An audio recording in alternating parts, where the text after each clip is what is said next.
ఐక్యరాజ్య సమితికి చెందిన సభ్య దేశాలు ఒక అగ్రిమెంట్ చేసుకున్నాయి. దాన్ని హై సీస్ ట్రీటీ లేదా హై సీస్ అగ్రిమెంట్ అంటాం. Agreement on biodiversity beyond national jurisdiction. అసలు ఇది దేనికి సంబంధించి, ఈ అగ్రిమెంట్ ఏంటి ఒకసారి చూద్దాం. ప్రపంచంలో కొన్నిటిని గ్లోబల్ కామన్స్ అంటారు. అది అందరి సంపద అన్నమాట, యూనివర్స్ మొత్తాన్ని. అది అట్మాస్ఫియర్ కావచ్చు, అవుటర్ స్పేస్ కావచ్చు, స్పేస్ కావచ్చు, హై సీస్ అంటే మహాసముద్రాలు కావచ్చు. ఇవన్నీ కూడా గ్లోబల్ కామన్స్.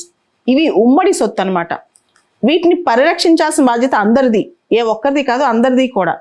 అయితే ఇవి అందరివి కాబట్టి ఎప్పటి నుంచో వీటిని నెగ్లెక్ట్ చేస్తూ ఉంటాం. ఉదాహరణకి అంటార్క్టికా ఉంది, లేదా అవుటర్ స్పేస్ ఉంది, అట్మాస్ఫియర్ ఉంది, హై సీస్ ఉన్నాయి అంటే మహాసముద్రాలు. వీటన్నిటిని ఎవరు కాపాడాలి?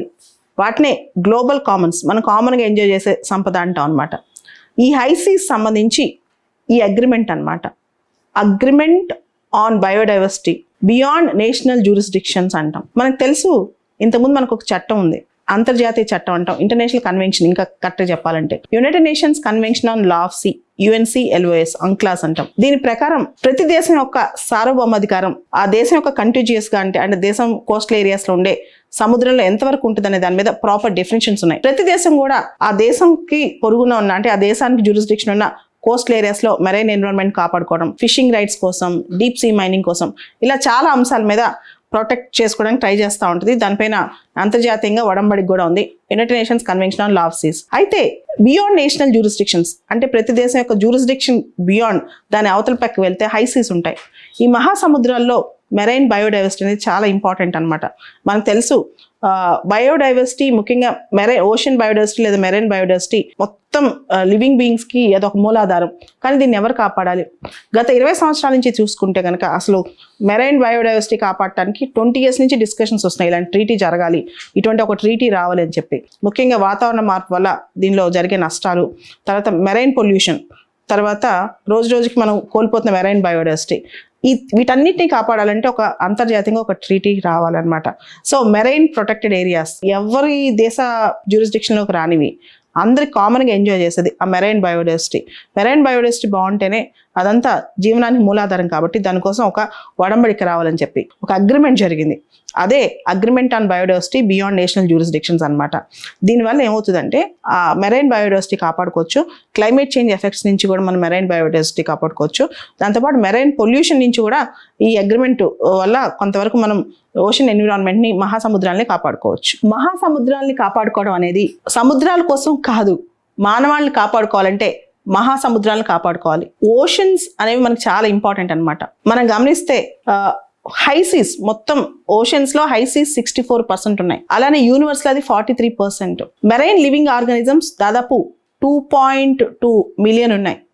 తర్వాత మెరైన్ మైక్రో ఆర్గానిజమ్స్, ఇంకా మిగతావన్నీ దానిపైన జీవరాశి మొత్తం చూస్తే దాదాపు 1 ట్రిలియన్ ఉన్నాయి. సో ఇవన్నీ కాపాడుకుంటే నిజంగా మనిషి జీవితానికి సస్టైనబిలిటీ తీసుకొచ్చినట్టే.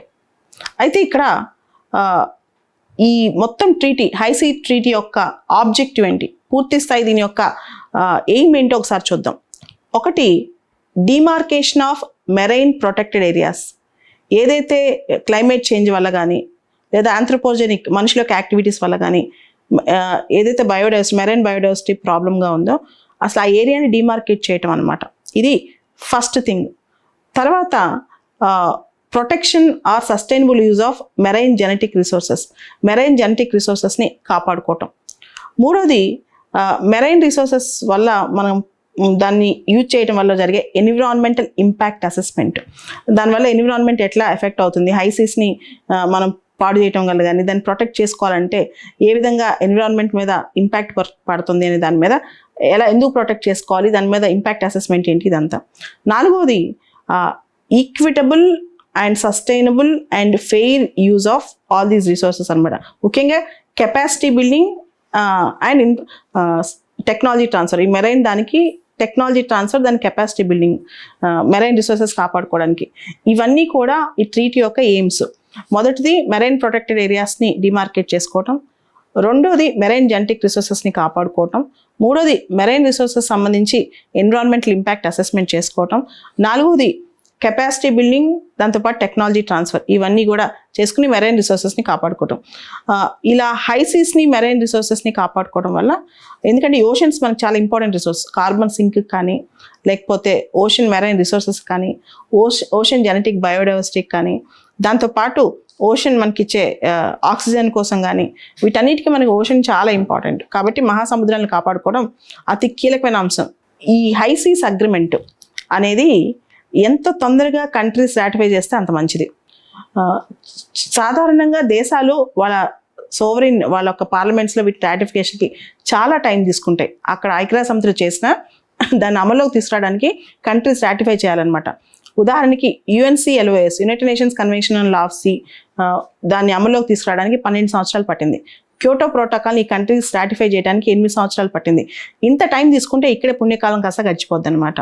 దాంతోపాటు మనం ఇంకొక విషయం కూడా ఇక్కడ గుర్తుపెట్టుకోవాలి.